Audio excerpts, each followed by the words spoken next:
हमने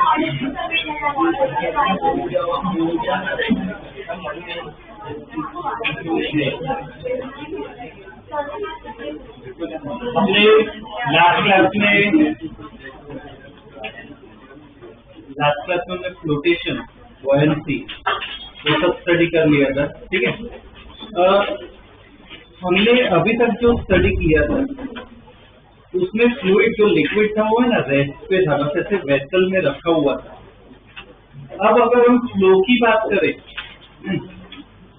कोई पाइप में से लिक्विड फ्लो हो रहा है, उस केस में हमें स्टडी करना हो फ्लो को, तो उसका फिजिक्स थोड़ा अलग होता है, उसकी इक्वेशन थोड़ी अलग आती है। उसको हम कहते हैं फ्लूइड डायनामिक्स। क्या कहते हैं? Fluid dynamics. तो वो हमें स्टडी करना है, ठीक है। आज वो वाला पार्ट स्टार्ट करेंगे, ओके। थियरी वाला पार्ट है, इसमें डिराइवेशन कुछ है, 2 डिराइवेशन है, उनके एग्जाम में डेफिनेटली आ सकते हैं, ठीक है। तो डिराइवेशन बता देता हूँ, सिंपल ही है। उसके बाद एनसीईआरटी और वो सब प्रॉब्लम उसके देखेंगे, ठीक है ना। तो डिराइवेशन वाला पार्ट क्या आज पहले देख लो, ओके। पहले तो लिख लो टॉपिक ये पूरा, फ्लूइड डायनामिक्स, वो पार्ट स्टडी करो।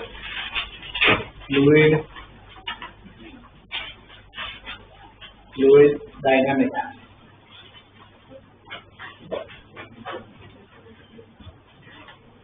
फ्लूइड डायनामिक्स, ठीक है।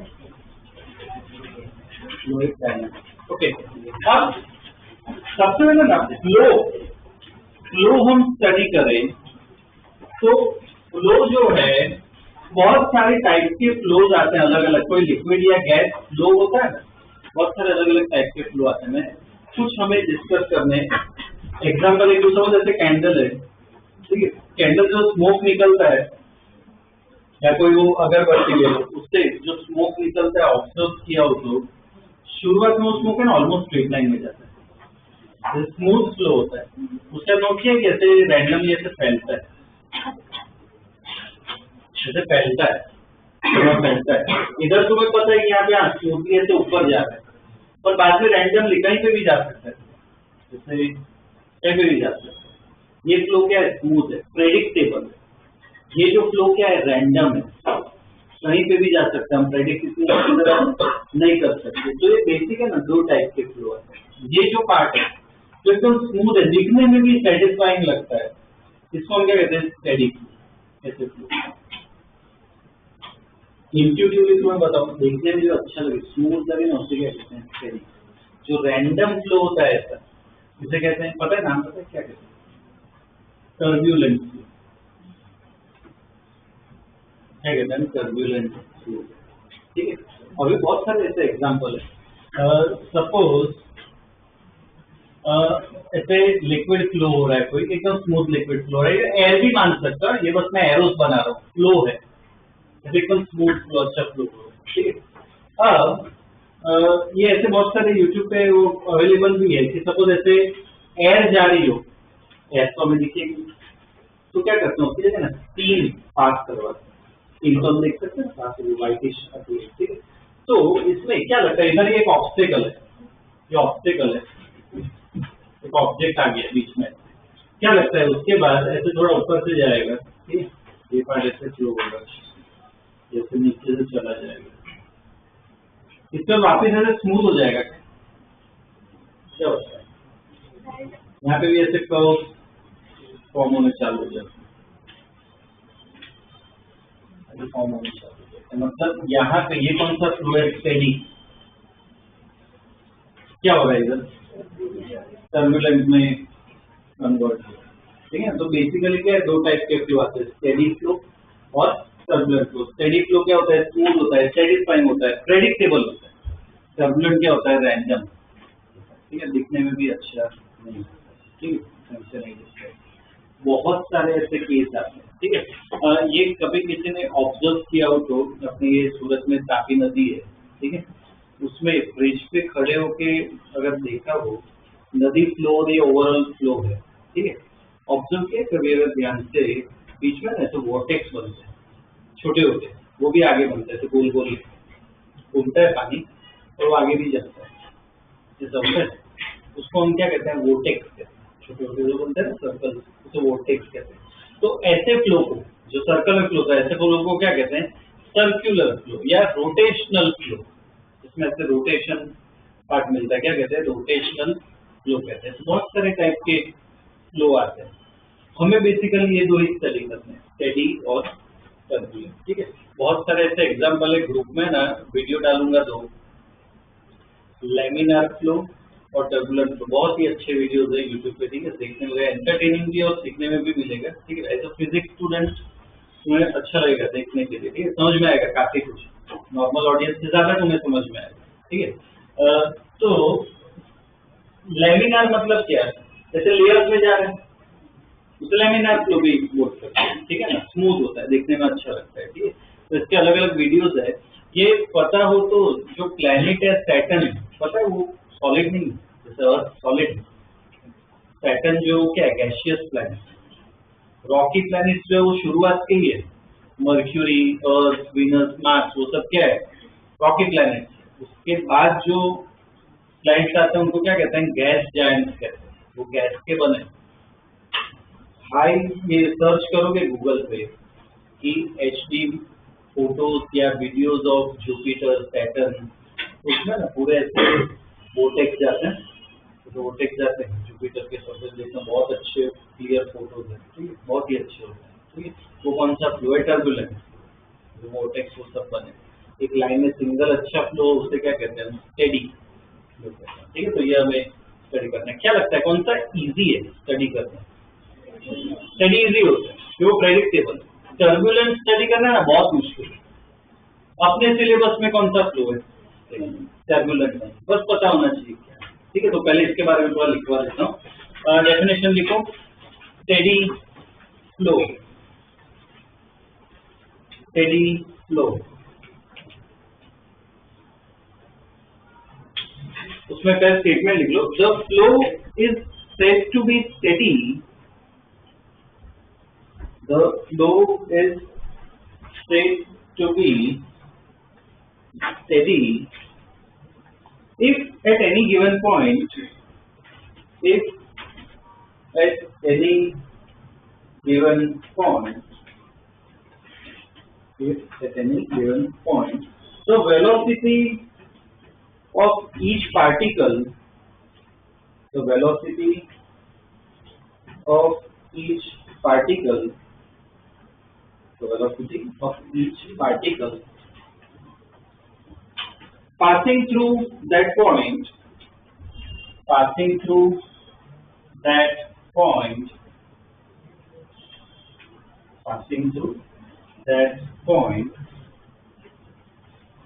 remains same, passing through that point remains same, ठीक है। remains same with time, actually, so remains same with time, remains same with time, ठीक है, full stop। कंटिन्यू में लिखो, the velocities can be different, the velocities can be different at different points, velocity can be different at different points, can be different at different points। Diagram से समझाता हूँ, ये जो statement लिखा ना समझाता हूँ, स्टेडी फ्लो का मतलब क्या होता है। सपोज हम अपने ग्लास में, जार में क्या अपने पास हनी या ऑयल है, थिक ऑयल है, उसको हम क्या ऐसे प्रॉपर्ली पोर कर रहे हैं हाइट से, तो ये नोट किया तो कभी ऐसे पोर होता है तो धीरे धीरे जैसे लिक्विड नीचे पतला होता है, पतला होता है, ठीक है। तो ऐसा जो फ्लो है वो क्या है? स्टेडी फ्लो बोल सकते हो। स्टेडी फ्लो का मतलब जो स्टेटमेंट लिखा हो क्या है? मान लो दो पॉइंट ले लेते हैं, जैसे मैंने ड्रॉ किया है, ठीक है, एक पॉइंट ले लेते हैं 1, यहाँ कहीं पे पॉइंट ले लेते हैं 2। अब क्या होगा? इधर बहुत सारे पार्टिकल लिक्विड के, ये सब पार्टिकल पहले 1 से पास होंगे, बाद में 2 से पास होंगे, तो स्टेडी फ्लो किसे कहते हैं? सपोज ये पार्टिकल इधर से पास हो रहा है तो उसकी वेलोसिटी होगी, वेलोसिटी v1 ले। तो जितने भी पार्टिकल इधर से पास होंगे सबकी वेलोसिटी क्या होनी चाहिए? v1। तो ऐसे फ्लो को हम क्या कहते हैं? स्टेडी। अब वैसे ही ये पार्टिकल जो 1 से पास हुआ बाद में कहां से पास होगा? 2 से पास हो गया तो उसकी वेलोसिटी v2 हो जाएगी। और अब सेम जितने भी पार्टिकल जब इधर से पास होंगे ना सबकी वेलोसिटी क्या होगी v2। ऐसे फ्लो को क्या कहते हैं? स्टेडी। और जो लाइन ड्रॉ की है मैंने, ये लाइन बेसिकली क्या है? पाथ है कि पार्टिकल ऐसे जाएगा। ये पार्टिकल इधर ड्रॉ किया है तो ये पार्टिकल इधर ही जाएगा, दूसरी लाइन पे नहीं आएगा। तो इसको हम क्या कहते हैं? जो लाइन ड्रॉ करते हैं ना उसको हम कहते हैं स्ट्रीम लाइन। कहते हैं स्ट्रीम लाइन कहते हैं। ओके, तो इसके कुछ पॉइंट्स लिखने ड्रॉ कर लो diagram.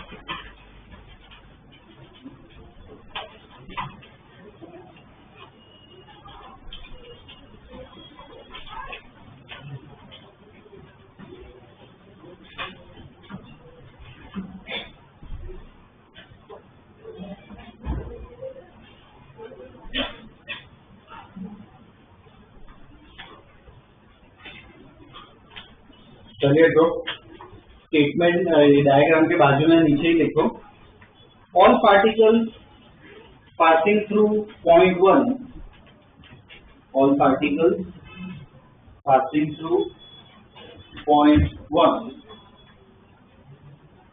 will have velocity v1,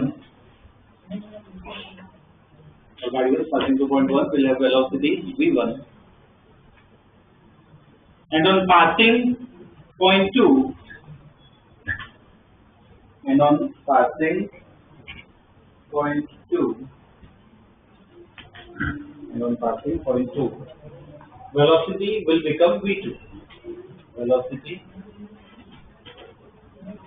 will become v2।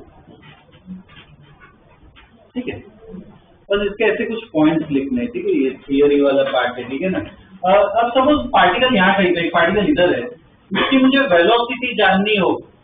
Particle एक यहाँ पे, इसकी मुझे वेलोसिटी जाननी हो, किधर होगी? लेफ्ट, राइट, ऊपर, कैसे क्या करूँ? एग्जैक्टली मुझे जानना हो, कैसे ड्रॉ करूँ? क्या करें? टेंजेंट ड्रॉ करना है, इधर से टेंजेंट बनाओ, ये क्या दे देगा तुम्हें? वेलोसिटी है ना। ये बस ऐसे कुछ पॉइंट है कि डायरेक्शन चाहिए, क्या ड्रॉ कर लो? टेंजेंट ड्रॉ करो। और मुझे बताओ, दो स्ट्रिंग लाइन क्रॉस कर सकती है क्या? जैसे ये लाइन बनाई, ये लाइन बनाई, तो ये दो लाइन क्रॉस कर सकती है? ऐसा कोई फ्लो हो सकता है क्या? ऐसे क्रॉस करेगा फ्लो हो सकता है? नहीं हो सकता, ऐसे ड्रॉ नहीं कर सकते। क्यों?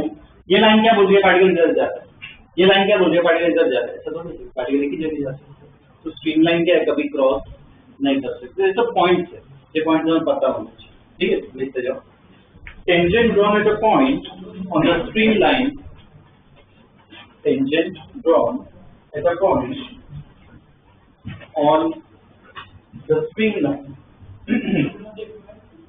tangent drawn at a point on a streamline gives direction of velocity, gives direction of velocity.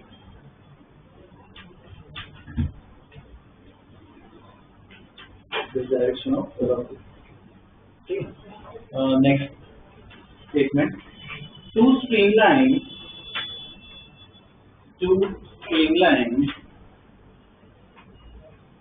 never cross each other. Two streamlines never cross each other. Two streamlines never cross each other है ना, ये point ध्यान रखना। ठीक है, और एक और पॉइंट बताता हूँ, ये ध्यान से ऑब्जर्व किया ना, ये कैंडल वाला, ये स्मोक वाला केस, तो ये जो धुआं जैसे ऊपर जाता है उसकी स्पीड बढ़ती है। जैसे जैसे स्मोक ऊपर जाता है उसकी स्पीड बढ़ती है, फास्ट होती है। ठीक है, ध्यान से देखना पड़ता है, पता चल जाता है। तो जैसे जैसे स्पीड बढ़ती है, एक लिमिट बाद क्या है? टर्बुलेंट में कन्वर्ट हो गया। तो ये जो पोर्शन है ना, जहाँ पे कन्वर्ट होता है, उस स्पीड को, जिस स्पीड के बाद वो टर्बुलेंट में कन्वर्ट होता है, उस स्पीड को कहते हैं क्रिटिकल स्पीड। उससे ज्यादा स्पीड हो गई तो ऐसे टर्बुलेंट फ्लो हो जाएगा। क्या कहते हैं उसे? क्रिटिकल स्पीड कहते हैं। उससे कम स्पीड हो तो फ्लो कैसा रह सकता है, स्टेडी। उससे ज्यादा हो तो अनस्टेबल, टर्बुलेंट हो जाएगा। ठीक है, आगे लिखो। The speed up to which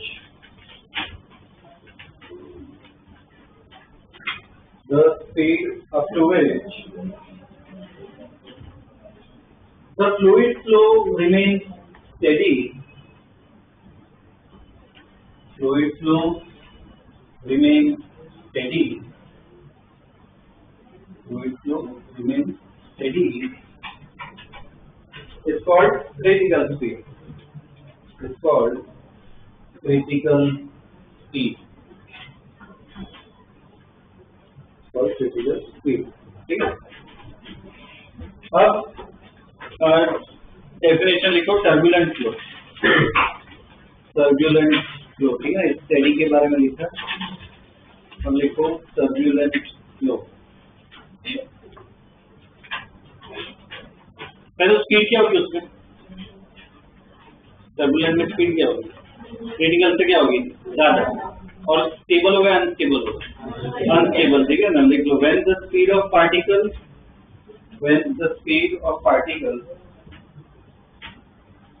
goes beyond the critical speed, when speed of particles goes beyond the critical speed,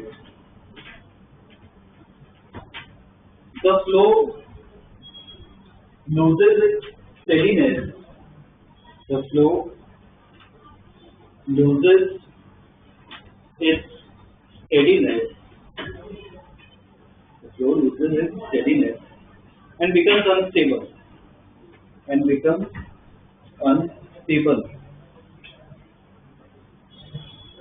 This is called turbulent flow. This is called turbulent flow. Turbulent flow, ठीक है ना, वो turbulent flow हो गया। ठीक है, example में दो डायग्राम ड्रॉ कर लो, इतना ही लिखना है, इसमें ज्यादा नहीं है। ठीक है, ये दो डायग्राम ड्रॉ।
ठीक है, ये फ्लो देखिए।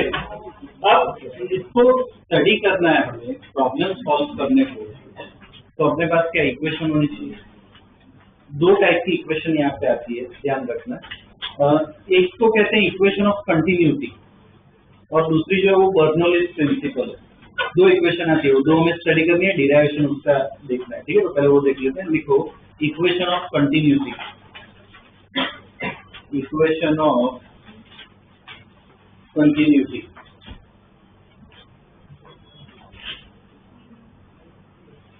Equation of continuity.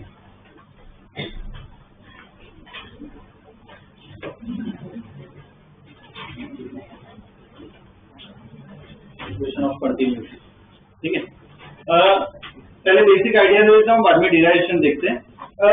एक एग्जांपल अगर तुम्हें कहूँ, सपोज वो जो सिरिंज आता है इंजेक्शन, उसमें वो पानी मैंने भर दिया पूरा, ठीक है, वो पिस्टन से प्रेस कर रहा हूँ मैं, तो क्या लगता है कितना पानी बाहर निकलता है? तो मैं इसे प्रेस करूँ, इधर से 100 ml पास हुआ, तो बाहर कितना निकलेगा? 100 ml, 100 से कम, 100 से ज्यादा, कितना निकलेगा? मैं इसे फिल कर दूं, कोई ऐड नहीं है, मैंने पूरा फिल कर दिया, ठीक है, तो मैं इसे प्रेस करूँ तो इधर से मुझे दिख रहा है कि मैं 100 ml पुश किया, तो कितना बाहर निकलेगा? एग्जैक्ट 100 ml ही बाहर निकलेगा, 100 ml ही बाहर निकलेगा। उसे क्या कहते हैं? Equation of continuity. जितना इस तरफ से फ्लो हो रहा है उतना ही क्या होता है दूसरी जगह से फ्लो, क्या कहते हैं उसे? Equation of continuity. वो स्टडी करना है। बस एक कंडीशन है ना, एक कंडीशन है, जो लिक्विड है अंदर वो क्या होना चाहिए? इनकम्प्रेसिबल। इनकम्प्रेसिबल मतलब क्या? उसको दबा नहीं सकते। जैसे तुम्हें कहूँ एयर को है ना दबा सकते, कंप्रेस कर सकते, ठीक है। कैसे कर सकते हैं? अपनी व्हीकल जो है उसमें टायर में जो एयर होती है क्या होती है? वो कंप्रेस्ड एयर होती है, हाई प्रेशर होती है, ठीक है, उसकी डेंसिटी ज्यादा होती है। मैं कोई चीज को कंप्रेस करूँ तो उसकी डेंसिटी क्या बढ़ जाती है। गैसेस को कर सकते हैं, लिक्विड को करना बहुत मुश्किल है, बहुत मुश्किल है। तो हम ये जो इक्वेशन पढ़ेंगे ना वो किसके लिए होगी? लिक्विड के लिए, इनकम्प्रेसिबल, ठीक है, गैस के लिए ये नहीं। ओके, लिखो उसमें स्टेटमेंट डिराइव करते हैं। It is based on conservation of mass. It is based on conservation of mass. It is based on conservation of mass. ठीक है, अब देखो ये डायग्राम में ध्यान दो। तो जैसा कोई फ्लो हो रहा है, स्ट्रीमलाइन फ्लो है, पाइप में ऐसे लिक्विड फ्लो, ठीक है। अब यहाँ पे सेक्शन जो है वो थोड़ा पतला है, यहाँ पे थोड़ा मोटा है, तो मैं 3 सेक्शन ले रहा हूँ PQR। एरिया लिखे, VP, VQ, VR क्या है? वेलोसिटी। इधर से जो लिक्विड जा रहा होगा तो उनकी क्या है? वेलोसिटी भी होगी, स्पीड भी होगी, तो मैंने लिखी, ठीक है। बाद में हमें इसकी सिंपल इक्वेशन में छोटा सा पार्ट है वो बस डिराइव करना, ठीक है। पहले इसके लिए स्टेटमेंट लिखना पड़ेगा। लिखो, consider N incompressible fluid, consider N incompressible fluid having streamline flow, having streamline flow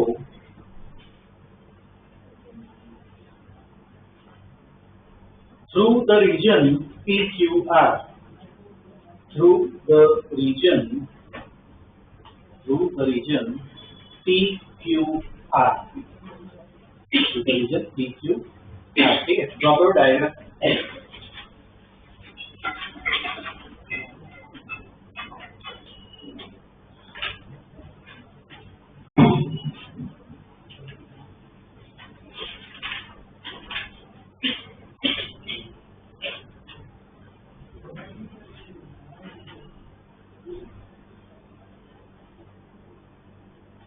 ये ड्रॉ करते टाइम ध्यान रखना, ये वो रेनबो या वाईफाई मत बना देना ऐसे, ठीक है।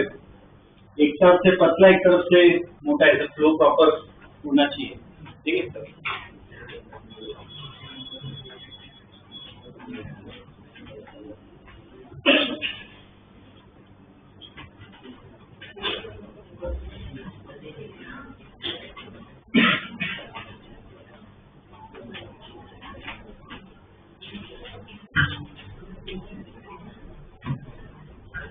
चलिए ओके, लिखो आगे। The cross section area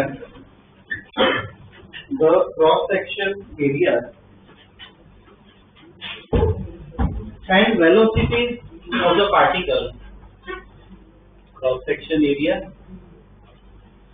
and velocities of the particle, cross section area, velocity of the particle at p, q and r, at p, q and r are shown in the above figure, are shown in the above figure, are shown in the above figure. तो हमने क्या diagram के बारे में लिखी है। अब इसमें देखो फ्लो हो रहा है, तो एक टर्म हमें स्टडी करना होता है जिसको कहते हैं mass flow rate. Liquid flow रहा है मतलब क्या, मास की फ्लो हो रहा है ना, तो एक टर्म आता है मास फ्लो रेट और दूसरा भी टर्म आता है वॉल्यूम फ्लो रेट। दो टर्म आते हैं, मास फ्लो रेट और वॉल्यूम फ्लो रेट, वो इसमें ही हमें स्टडी करना है। एक फॉर्मूला है, ठीक है, आगे लिखो। द मास फ्लो ब्रैकेट में लिखो डेल्टा एम, तो मास फ्लो, ठीक है, ब्रैकेट में delta M in time delta T, in time delta T is called mass flow rate, is called mass flow rate, mass flow rate, ठीक है। तो वो हमें उसका फॉर्मूला बनाना है। आगे लिखो delta M equal to mass को कैसे लिख सकते हैं, जब मास को मैं एम नहीं लिख रहा हूँ डेल्टा एम लिख रहा हूँ, क्यों, फ्लो हो रहा है इसलिए, ठीक है। मास को मैं कैसे लिख सकता हूँ, डेंसिटी इंटू वॉल्यूम लिख सकते हैं। लिखो delta M equal to density into volume, density into volume. तो इसमें छोटा सा पार्ट एक लेते हैं। सपोज इस पर्टिकुलर पार्ट में, इधर में अगर देखो, एक पर्टिकुलर सेक्शन लेते हैं, इस सेक्शन का एरिया कुछ ये ले लेते हैं। अब लिक्विड आगे जा रहा है, बहुत कम टाइम में इतना फ्लो हुआ होगा, इतना पार्ट फ्लो हुआ होगा। फिर डिस्टेंस क्या ले लेते हैं, डेल्टा एक्स। तो इतना वॉल्यूम, इसका पूरा जो वॉल्यूम है कितना होगा, वॉल्यूम को निकालना क्या होता है, एरिया इंटू डिस्टेंस, ये लेंथ। तो ए डेल्टा एक्स क्या दे देगा हमें, वॉल्यूम। तो इसमें जो डेल्टा एम था अपना, वो क्या था, डेंसिटी इंटू वॉल्यूम। डेंसिटी को रो ले लेते हैं, वॉल्यूम क्या होगा, A delta x liquid, delta M equal to क्या आ जाएगा, rho A delta x, delta M equal to rho A delta x, ठीक है ना। अब क्या करते हैं, दोनों तरफ है ना टी से डिवाइड कर देते हैं, डेल्टा टी से, ठीक है, डेल्टा टी से डिवाइड कर देते हैं। तो delta M by delta T, यही क्या, इसको मास अपॉन टाइम मत समझना, ये पूरा एक ही टर्म है। क्या कहते हैं उससे, मास फ्लो रेट। तो उसका फॉर्मूला देखो आ गया, रो ए ऐसा ही रहेगा। डेल्टा एक्स में डेल्टा टी डायग्राम में बता सकते हो, डेल्टा टी टाइम में इतना आगे गया डेल्टा एक्स, तो डेल्टा एक्स में डेल्टा क्या लिख सकते हो, स्पीड लिख सकते हो ना। तो अपना फॉर्मूला है मास फ्लो रेट का, क्या होता है, रो A P, row A P, ठीक है, ये फॉर्मूला।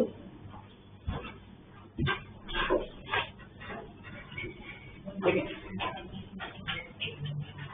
अब ये इक्वेशन, ये प्रिंसिपल क्या कहता है, रो ए बी, ये जो मास है हर जगह से वो मास है ना एक जैसा ही जाएगा। तो क्या लिख सकता हूँ, रो ए पी बी पी, रो हर जगह सेम है, वैसे क्या लिख सकते हैं, रो ए क्यू बी क्यू, कोई भी पॉइंट में ये तुम क्या कर सकते हो, सेम कर सकते हो, ठीक है। आगे लिखो, for incompressible flow, for incompressible flow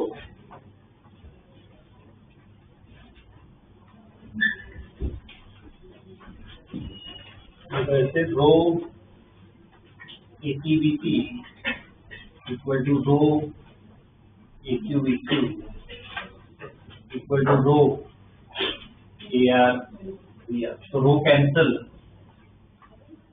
तो बेसिकली क्या लिख सकते हो, ए बी इक्वल टू कौन, A B equal to constant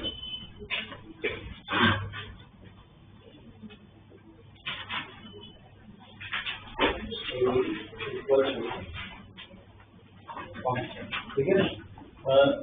ये जो AB इक्वल टू कांस्टेंट है बस उसको क्या कहते हैं इक्वेशन ऑफ कंटिन्यूटी। ठीक है, this is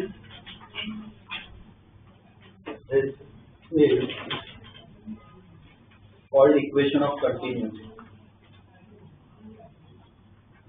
This is called equation of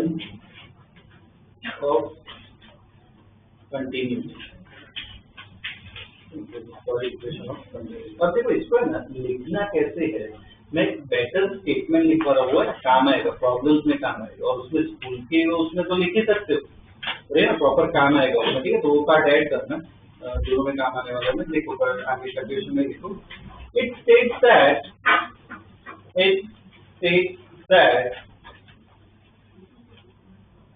the mass flow rate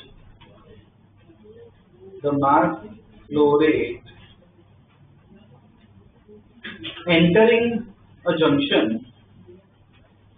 mass flow rate entering a junction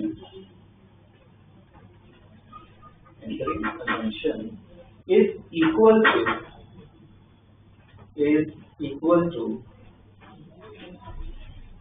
the flow rate exiting the junction, equal to the flow rate exiting the junction। इसका मतलब समझाता हूँ, equation तुम्हें कैसे लिखना है बस वो समझा। ठीक है, तो ध्यान देना। सपोज ऐसे एक पाइप है, इस पाइप में ऐसे फ्लो हो रहा है। ठीक है, लिक्विड ऐसे फ्लो करके जा रही है। ठीक है, लिक्विड का फ्लो ऐसे हो रहा है। ठीक है, ये सेक्शन 1 ले लेते हैं, ये सेक्शन 2 ले लेते हैं। ठीक है, लिक्विड है पूरा भरा हुआ है। ओके, तो अब यहाँ पे क्या अज्यूम करना है, जितना फ्लो इधर से हो रहा है, ये मास फ्लो रेट वाला, जितना फ्लो इधर से हो रहा है उतना ही एग्जैक्ट फ्लो इधर से भी होगा। ठीक है, तो क्या लिख सकते हो, यहाँ पे फ्लो कितना है, A1 B1, रो तो कैंसिल हो जाएगा। यहाँ पे फ्लो कितना है, A2 B2, दो को क्या कर सकते हो, ये बस इसको क्या कहते हैं इक्वेशन ऑफ कंटिन्यूटी। ठीक है, एक और अगर एग्जांपल दूं, सपोज ऐसा कोई फ्लो है, ऐसे पाइप आ रही है, ऐसा कुछ पार्ट है। ठीक, फ्लो इधर हो रहा है, ऐसे हो रहा है, इस तरफ। ठीक है, अब ऐसे 3 जगह से फ्लो हो रहा है। ठीक है, 1 2 और 3 ले लेते हैं। अब मुझे इक्वेशन लिखनी है, तो इधर खुद सोचने की ट्राई करो, A1 B1 equal to A2 B2 equal to A3 B3, वो लिख सकते हैं। ऐसे कि जैसे इधर लिखी है A1 B1 equal to A2 B3। ठीक है, ये क्या करते हैं, इधर भी सपोज मैं थोड़ा ऐड कर दूं, सपोज ऐसे कुछ ऐड कर दिया, इसको 3 बना देते हैं। ठीक है, तो इक्वल टू A3 B3, ये लिख सकते, इधर मैं पूछ रहा हूँ A1 B1 equal to A2 A2 equal to A3 B3 लिख सकते हैं।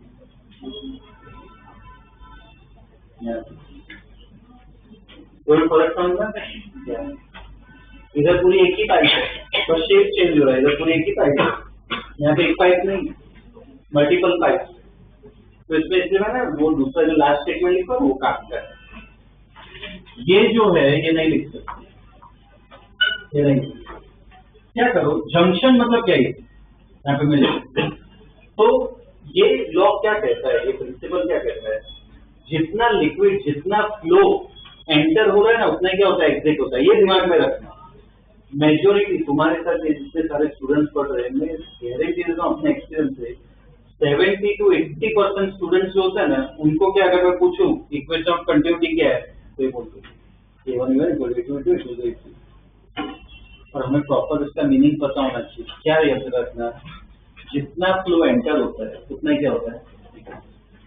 तो इधर मुझे बताओ, ये इतना एरोज मैंने बनाया, मुझे बताओ कौन सा फ्लो जंक्शन पे एंटर हो रहा है,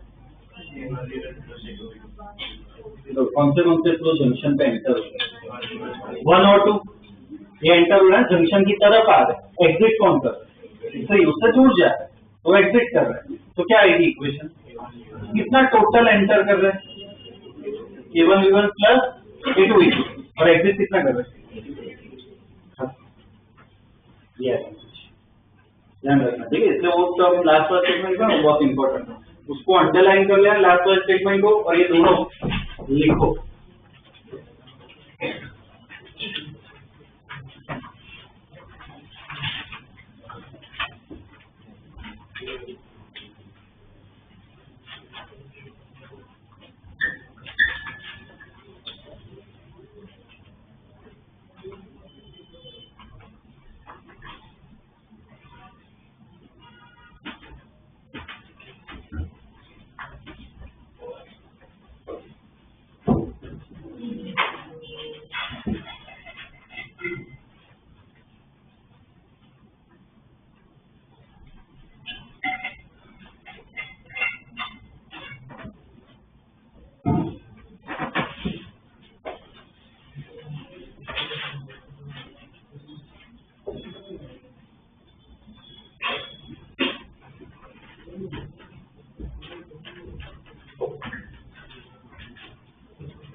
लिख लिया गया।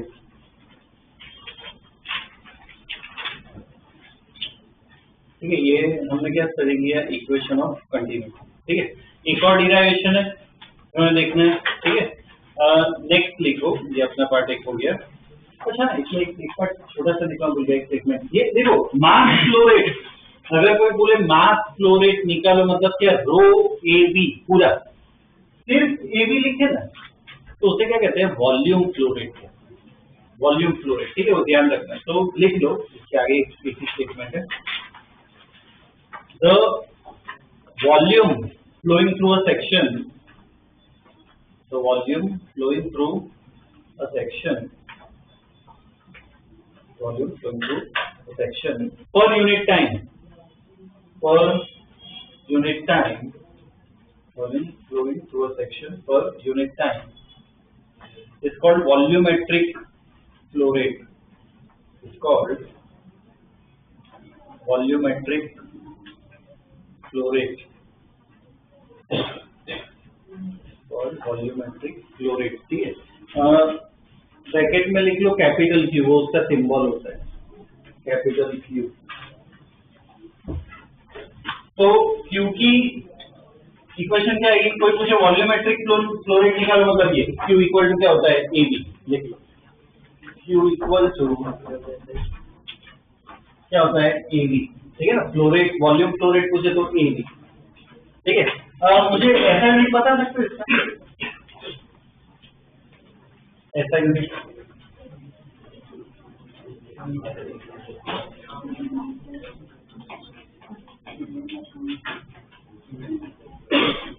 ये इतना में एक्सपेक्ट, सबसे इतने में एक्सपेक्टेशन इसका क्या होता है? Metre square. ये क्या होगा? Metre per second. क्या हो जाएगा? Metre cube per second. लिख लो ऐसा unit, metre cube per second.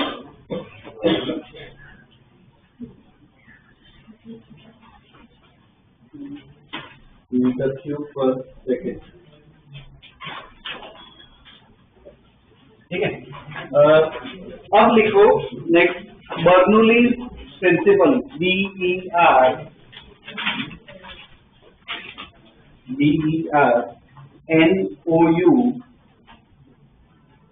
BERNOU double LI Bernoulli's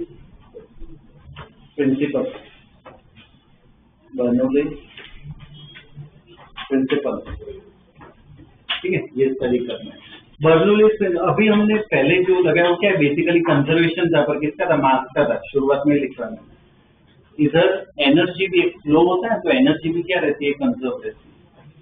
हमने शुरुआत में पढ़ा था वर्क एनर्जी थ्योरम, याद है? वर्क किस में कन्वर्ट होता है, काइनेटिक में होता है, पोटेंशियल एनर्जी में कन्वर्ट होता है, ठीक है ना, वो हमें यहाँ पे स्टडी करना है। तो इधर डायग्राम कैसा होगा, अभी ड्रॉ मत करना, पहले डायग्राम समझाना। सपोज ऐसे ये पाइप है, ठीक है, ऐसे पाइप है, ये पार्ट, ये सेक्शन बी ले लेते हैं और ये सेक्शन डी ले लेते हैं, ठीक है। और ये पाइप जो है वो ग्राउंड से कुछ हाइट पे है, मतलब ये वाला पार्ट इधर मैं K1 V1 लिख रहा हूँ और यहाँ पे कुछ एरिया A2 वेलोसिटी V2। ये जो पार्ट है वो मान लेते हैं कुछ H1 हाइट पे, और ये जो पार्ट है वो थोड़ा ऊपर है, मान लेते हैं H2 हाइट पे। और इधर क्या हो रहा है, फ्लो, लिक्विड क्या हो रहा है, फ्लो हो रहा है, ठीक है। तो इधर भी क्या है, हम नई इक्वेशन बनाएंगे, जैसे यहाँ पे लिखी, जैसे यहाँ पे एक नई इक्वेशन हमें बनानी, ठीक है, बर्नौली ये डिराइवेशन हमें देखना है। ओके, तो पहले स्टेटमेंट इसका लिख लो, ये ड्रॉ करना है। It is based on conservation of energy. Based on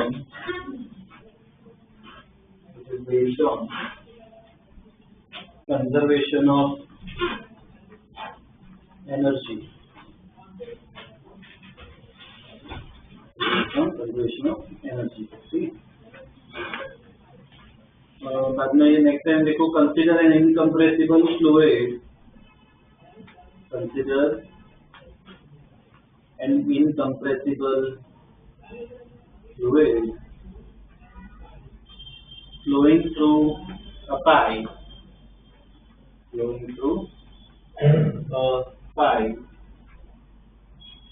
as shown in the figure,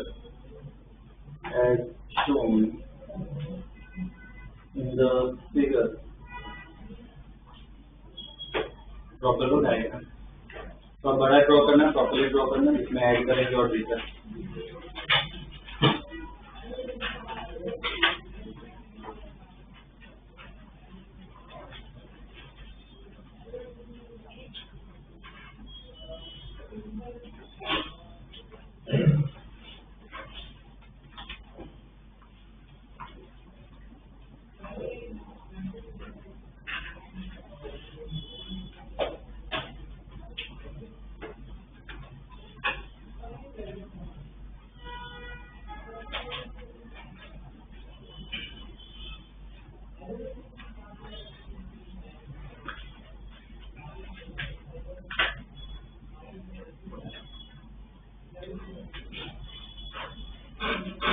देखिए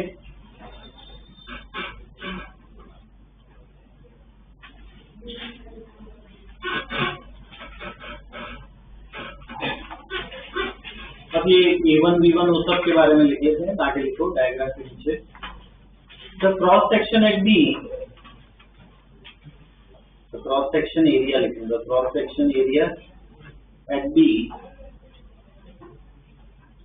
is A1, cross section area at B is A1 and speed is V1 and speed is V1। जैसे ही लिखो क्या है, the cross section area eight D, cross section area eight D, cross section area eight D is A2 and speed is V2 and speed is V2।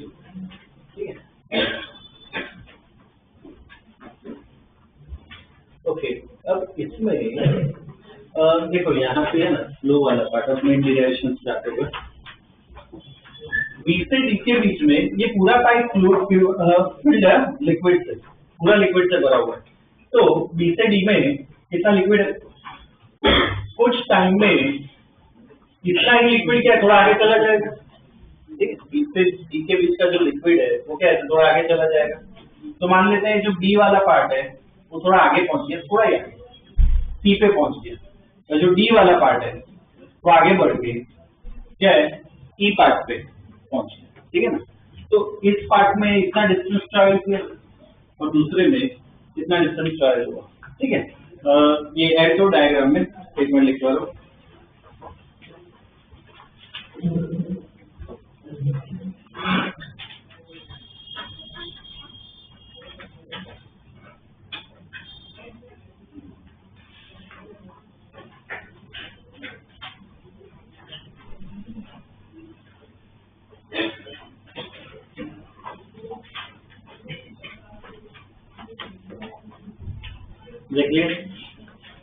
लिखो statement next. In small time interval delta T,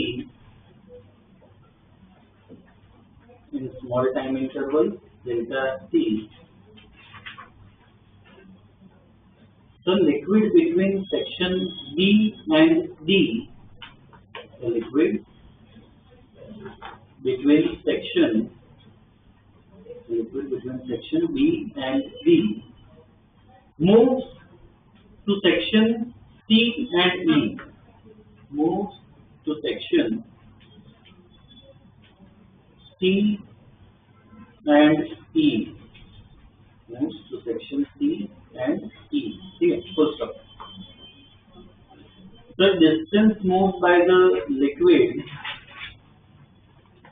the distance moved by the liquid, ये जो B C part है वो क्या है, left side का distance है। तो डिस्टेंस कैसे निकाल सकते हैं, उधर स्पीड कितनी है v1, टाइम हमने क्या लिया है डेल्टा टी, तो स्पीड डिस्टेंस कितना होगा, स्पीड इंटू टाइम, क्या होगा v1 इंटू डेल्टा टी। इसके आगे सिग्मा आगे लिख दो, नीचे bc equal to v1 delta T, bc equal to v1 delta T. वैसे ही DE इक्वल टू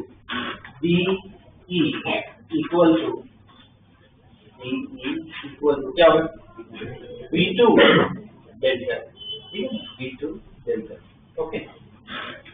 अब हमें इसमें क्या निकालना है, एनर्जी स्टडी करनी है। मतलब यहाँ पे देखो क्या क्या स्टडी करेंगे, वर्क, पोटेंशियल एनर्जी और काइनेटिक एनर्जी, ये तीन करना है, बाद में कंबाइन करेंगे, ठीक है। वर्क का फॉर्मूला याद है, Fs cos थीटा, ठीक है।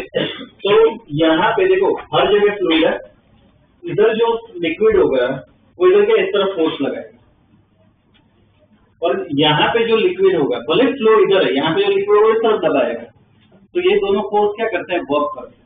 तो हमें वर्क निकालना है, ठीक है। आगे लिखो, work done on the liquid, work done on the liquid on the left hand side will be, work done on the liquid on the left hand side will be, अब देखो वर्क का formula W equal to क्या होता है, S cos theta, अपन देखो इतना मन में कर सकते हैं, इधर फोर्स इस तरफ लग रहा है, डिस्प्लेसमेंट भी इस तरफ है, तो एंगल कितना होगा, एस इस तरफ है, एस इस तरफ कितना होगा, 0 cos 0 क्या होता है 1, तो लिखने डायरेक्ट एफएस लिख सकते हो। अब फोर्स यहाँ पे कहाँ से आएगा, लिक्विड है तो इधर क्या प्रेशर हो सकता है, तो फोर्स कैसे आएगा, प्रेशर इनटू एरिया। तो यहाँ पे फोर्स को क्या लिख सकते हो, P1 और ये एस क्या है, डिस्प्लेसमेंट। तो डिस्प्लेसमेंट अभी हमने निकाला, ये इधर डीसी वाले पार्ट क्या था, V1 डेल्टा टी, देखो ये W1 ले लेते हैं,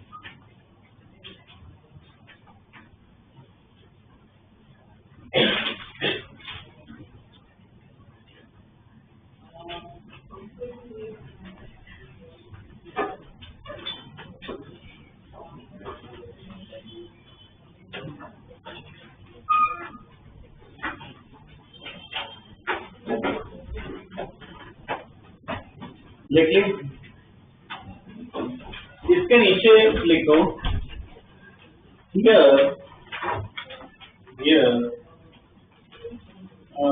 A1 V1 डेल्टा T,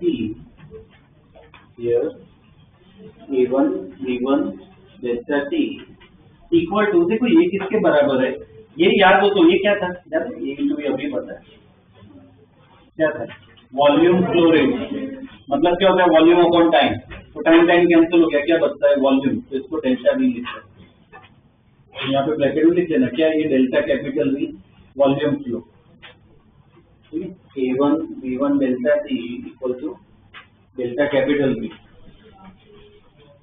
ठीक है ना, ये क्या हो गया अपना वॉल्यूम फ्लो। तो W1 W1 इक्वल टू क्या लिख सकते हैं, P1 डेल्टा वी, W1 को क्या लिख सकते हो, P1 डेल्टा वी, ठीक है। अब ऐसे ही लिखो आगे, the work done on the liquid, the work done on the liquid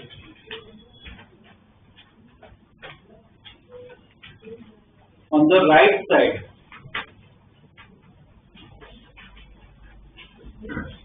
on the right side, right side पे ये वाला पार्ट पे देखो, इधर राइट साइड से भी फोर्स लग रहा है, लिक्विड यहाँ पे भी है, ठीक है, इस तरफ फोर्स लगाएगा, तो उस केस में जो वर्क होगा फोर्स इस तरफ है, लिक्विड तो आगे ही बढ़ रहा है, मतलब डिस्प्लेसमेंट इस तरफ है, तो उस केस में एंगल कितना होगा 180, cos 180 क्या, तो यहाँ पे वर्क क्या आएगा -1, तो W2 इक्वल टू क्या आएगा -FS, तो W2 इक्वल टू क्या लिखोगे, माइनस के क्या हो जाएगा P2 A2 V2, है ना, तो ये हो जाएगा,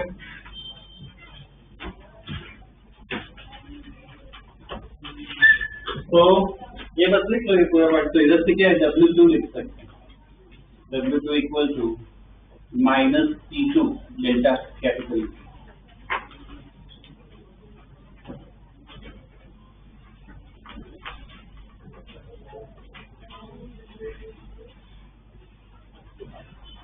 देखिए W1 निकल गया, W2 निकल गया, तो टोटल वर्क कितना होगा W1 प्लस W2, आगे देखो, the net work done on the liquid, the net work done on the liquid, W equal to W1 plus W2, W equal to W1 plus W2, दोनों को substitute कर दे तो क्या आ रहा है, उनको सब्स्टिट्यूट कर दो,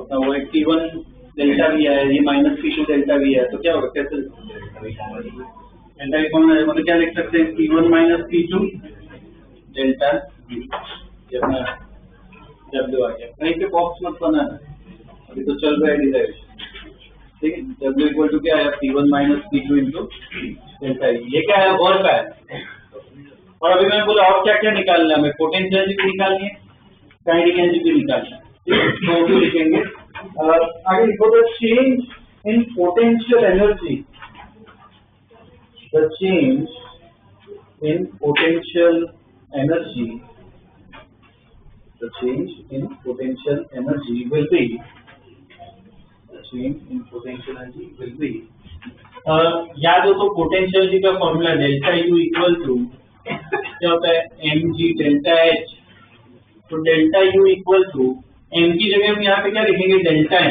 जो फ्लो ले रहा है, ठीक है, G डेल्टा H को यहाँ पे डायग्राम के हिसाब से क्या लिख सकते हैं, H2 माइनस H1 है, H1 से H2 H पे जा रहा है, और डेल्टा M को क्या लिखे वो बता, डेल्टा M को क्या लिखे, rho into delta V, density into volume into G H2 minus H, ठीक है ना, ये डेल्टा U आया,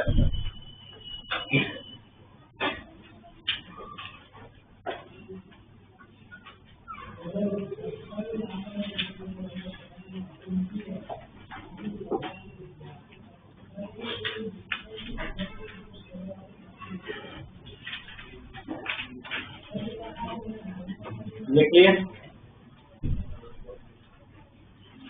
अब देखो आगे, the change in kinetic energy, the change in kinetic energy, the change in kinetic energy will be,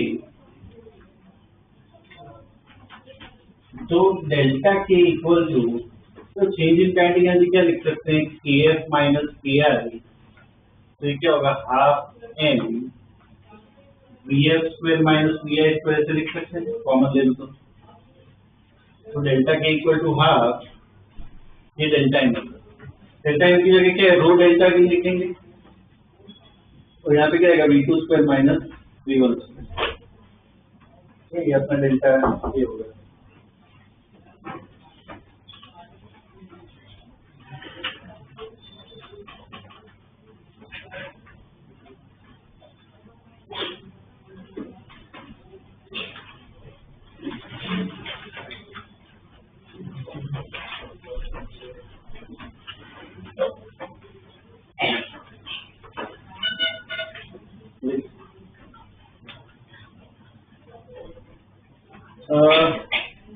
इसमें अब देखो बस एक ही पार्ट है, क्या करना है, पूरा कंबाइन करना है इसको, ठीक है। लिखो आगे, applying work energy theorem, applying work energy theorem,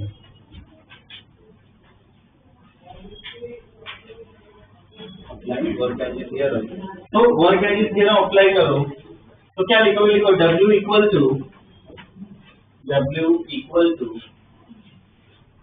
delta K plus delta U, W equal to delta K plus delta U. हमने W, delta K, delta U सब निकाल दिए, उसको सब्स्टिट्यूट करो, W निकाला, डेल्टा के निकाला, डेल्टा यू निकाला, सबको सब्स्टिट्यूट कर दो।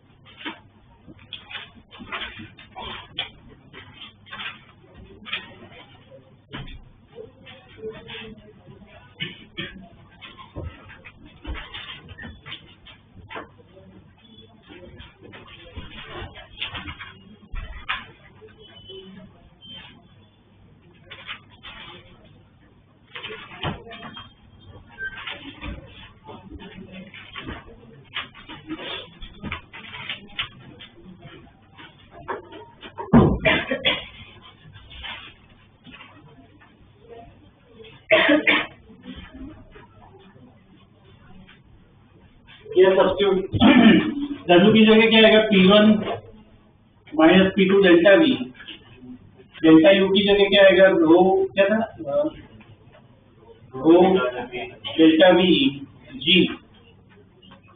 H2 minus H1 plus half rho delta V V2 square minus V1 square, ठीक है। अब देखो delta V, delta V common है, कैंसिल हो जाएगा, और इसमें एक्सपांड अलग भी कर दो, लिखते जाओ, क्या हो जाएगा, रो G H2 minus rho G H1 plus half रो V2 square minus half rho V1 square. इसको रीअरेंज कर रहा हूं मैं,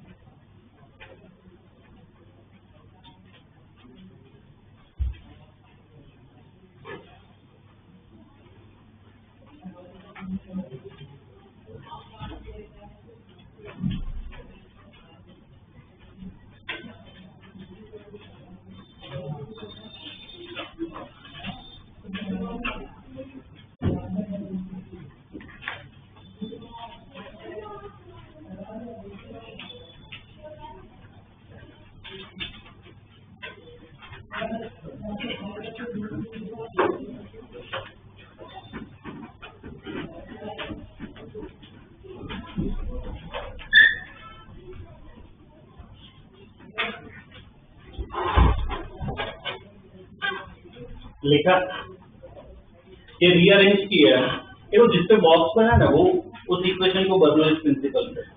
क्या ये P1 प्लस हाफ रो V1 स्क्वायर प्लस रो G H1, वैसा ही पूरा किसके लिए होता है, 2 के लिए। देखो जो पूरा 1 के लिए हो वही पूरा क्या है 2 के लिए, तो उसके नीचे लिखो, देखो नीचे क्या लिखा है finally therefore P plus half rho V square plus rho G H equal to क्या लिख सकते हो कांस्टेंट, जो क्या होता है कांस्टेंट, ठीक है, इक्वल टू लिख लो कांस्टेंट, ठीक है। देयरफॉर में नीचे लिख लो लास्ट में P plus half rho V square plus rho G H equal to क्या होगा कांस्टेंट, ठीक है। दूसरा ही बॉक्स बना, दूसरा ही बॉक्स बना,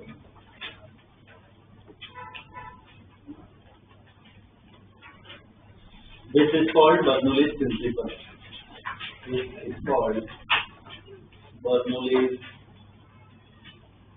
principle,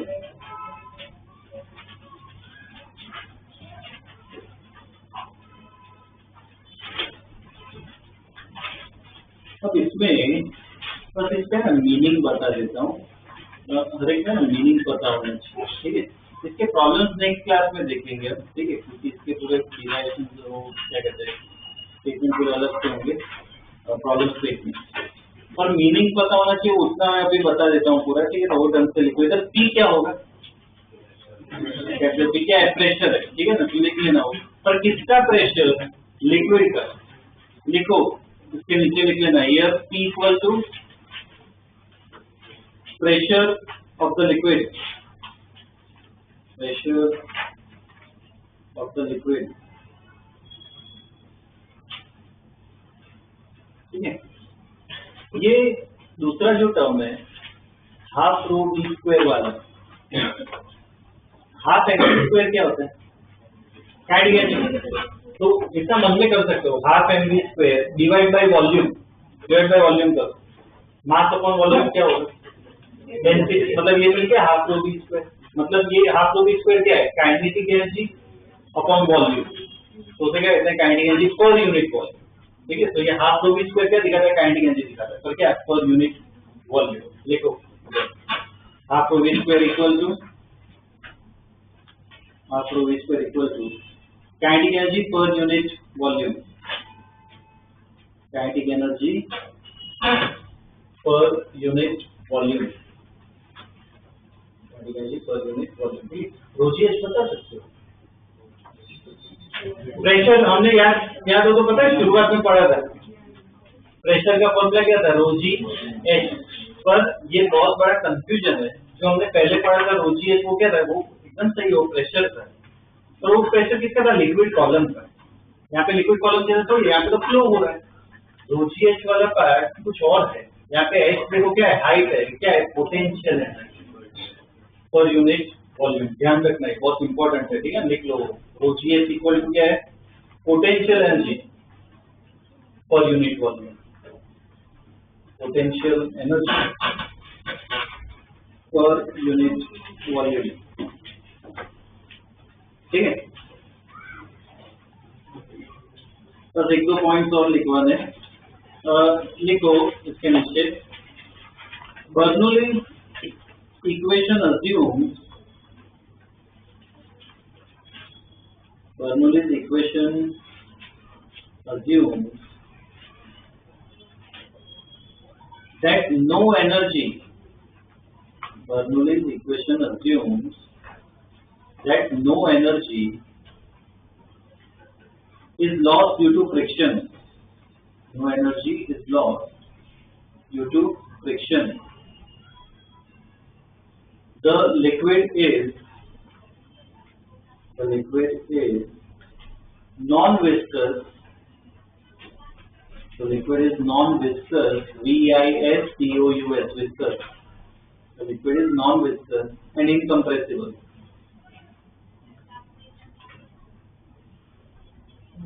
non-viscous and incompressible। इसका मतलब क्या है कि ये फ्रिक्शन वाला पार्ट है ना, जैसे दो सरफेस के बीच में फ्रिक्शन होता है, लिक्विड के बीच में फ्रिक्शन होता है,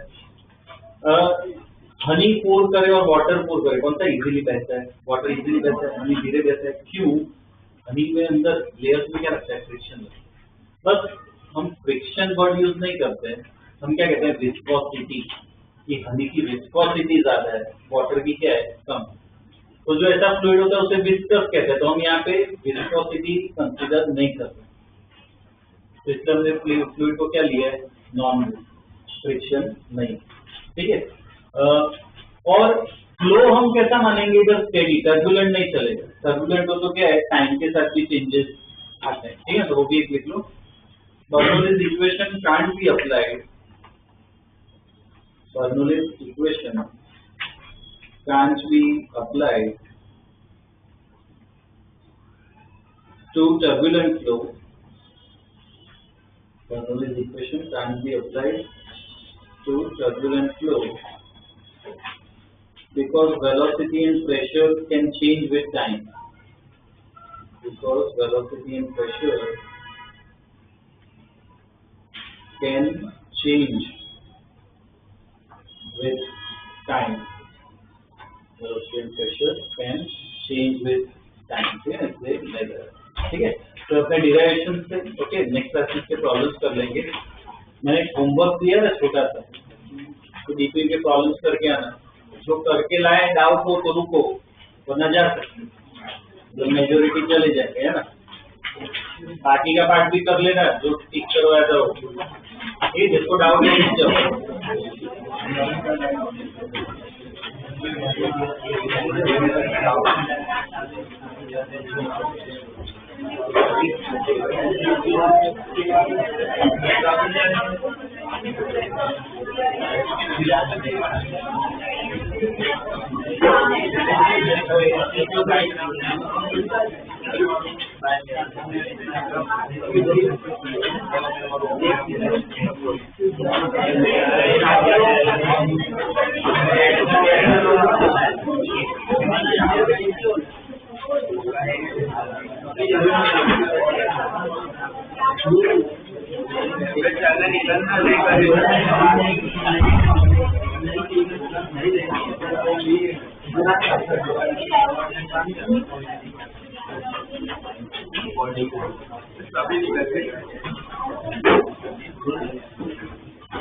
कॉन्फिडेंट आउट है, वो डीपी भी सब्जेक्टिव वाले थी ना, मैंने पहले सब्जेक्टिव बोला था, पहले सब्जेक्टिव करनी है उसके बाद एमसीक्यू करना, पहले वो करो सब्जेक्ट एमसीक्यू में डिस्कस कर लो उसके बाद फ्राइडे आएगा, ठीक है ना, तो वो किया वो कर लेना है, ठीक है ना। बोल कौन सा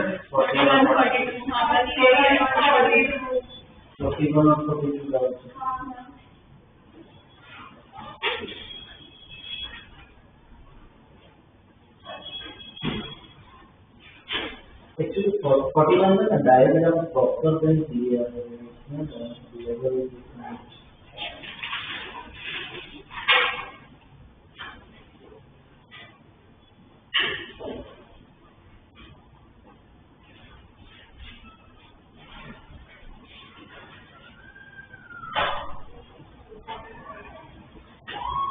इसमें मैं बता देता हूँ 41 में, देखो 41 में मतलब क्या ऐसे पूरा मल्टीपल टाइप, ठीक है ना, तो उस केस में ना जो हमने कंसेप्ट पढ़ा था वही लगेगा। जैसे पहली साइड लेफ्ट साइड का जो यूट्यूब है ना उसमें वैसा ही दिया हुआ है, जैसे ये यूट्यूब है, ये 175 सेंटीमीटर लिखा है, अभी कुछ ये लिक्विड चालू है, उसके बाद ये लिक्विड इधर तक जाता है, अभी दूसरा लिक्विड चालू हो रहा है, कौन सा वाटर दिया है ना, इधर से वाटर, ओके।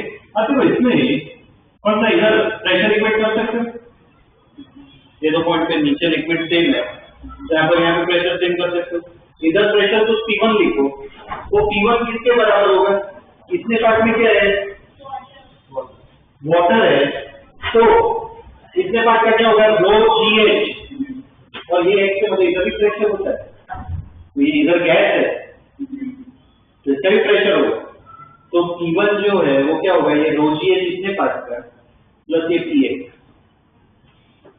इक्वल टू यहाँ पे प्रेशर होगा। अब यहाँ पे जो प्रेशर होगा वो किसकी वजह से होगा, ये पार्ट प्रेशर, ये पार्ट का कितना होगा रो जी एच, कितना दिया ये 112 सेंटीमीटर, और इतने पार्ट का भी होगा। तो वो जो पार्ट है ना उसका डेटा यहाँ से नहीं दिया हुआ है,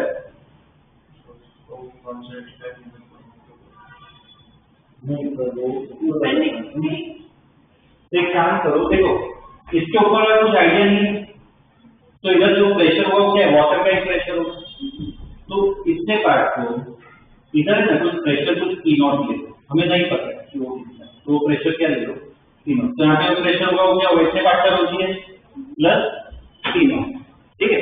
अब से राइट साइड वाला जो यूट्यूब है ना उस पे कर रहे हैं,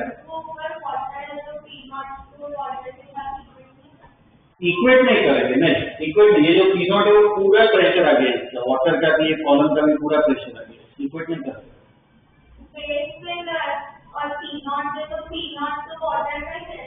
ऐसा नहीं होता है, इसमें समझो ये वाटर सिर्फ अकेला वाटर नहीं है, इधर और भी कनेक्शन है ना, तो इधर वाला जो पार्ट होता है ऐसे दबाने की भी ट्राई कर, तो ये जो P0 है वो सिर्फ इतना नहीं होता है, वो चीज ठीक है, एक्स्ट्रा प्रेशर भी क्रिएट होता है राइट वाले पार्ट, तो पूरा प्रेशर P0 लिया है। तो ऐसे क्या है, राइट साइड वाला जो यूट्यूब है ना उधर इक्वेट करो, तो देखो उधर भी पता चल गया लेवल कहाँ पे इक्वेट करना है, ये वाला इधर ऐसे कर पाओगे ना, इधर से जो लिक्विड स्टार्ट होगा पता चल रहा है यहाँ पे, तो बस यहाँ पे प्रेशर कुछ P3 लिखो, यहाँ पे P4, P3 किसके बराबर होगा, ये वाला रो जी एच प्लस क्या होगा, हाँ ऐसा है ना, ये पार्ट है, इतने पार्ट का रो जी एच प्लस क्या करना है P0, इतने पूरे पार्ट में P0 होगा प्रेशर, तो इधर क्या करोगे P0 कर दोगे, और इसका प्रेशर इसके साथ इक्वल है, तो फिर यहाँ पे भी लिख पाओगे ना वो रो जी एच प्लस वाटर का प्लस पी वाई, तो पूरा सॉल्व करोगे ना तो उधर से पी वाई और पी एच जो भी पूछा है वो आ जाए, तो थोड़ा लंबा प्रॉब्लम है, ट्राई करना पड़ेगा। P0 क्यों कैंसिल नहीं हो सकता, P0 को सब्स्टिट्यूट करना है ना, P3 P यहाँ पे P3 P4 इक्वेट करोगे तो P0 Py आएगा, यहाँ पे P1 P2 इक्वेट करोगे तो Px P0 आएगा, तो इधर से P0 की इक्वेशन बना सकते हो, वो यहाँ पे डाल दो, तो x और y बचा है ना, सब्स्टिट्यूट कर दिया,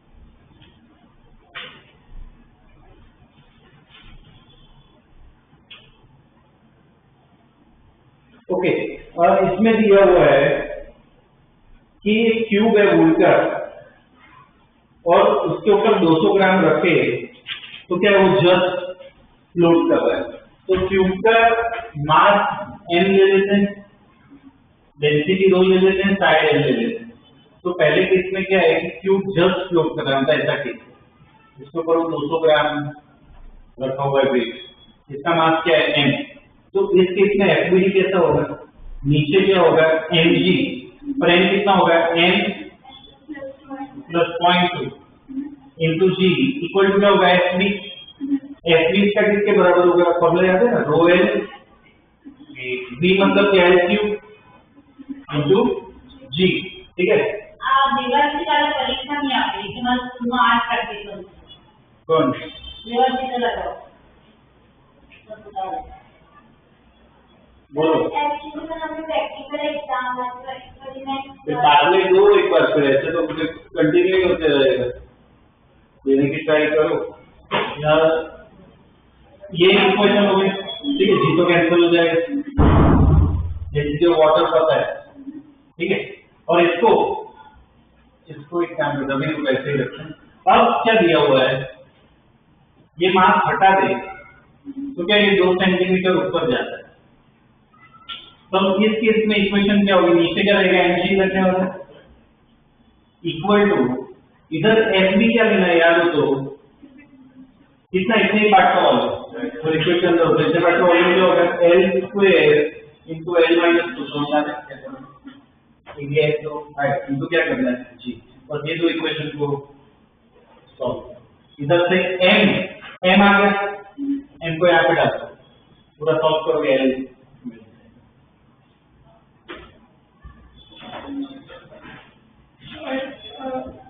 48 और 47 प्रॉब्लम में टाइप कर सकते हैं क्योंकि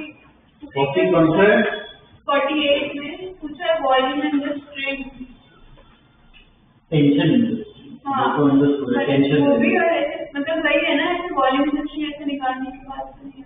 नहीं टेंशन, तो इसमें जिसका वॉल्यूम है ना एक्चुअली दे रखा है, पर वो एक्चुअली वो पार्ट मिसिंग है, हाँ वही 47 में भी शायद, तो 48 को दो दो और एक बार 47 जो दूसरे का एरिया देंगे, ठीक है, तो 48 को दो, हाँ ठीक है, तो सिंपल कॉर्नर ऐसे क्लास में हाँ वही चलेगा, ठीक है।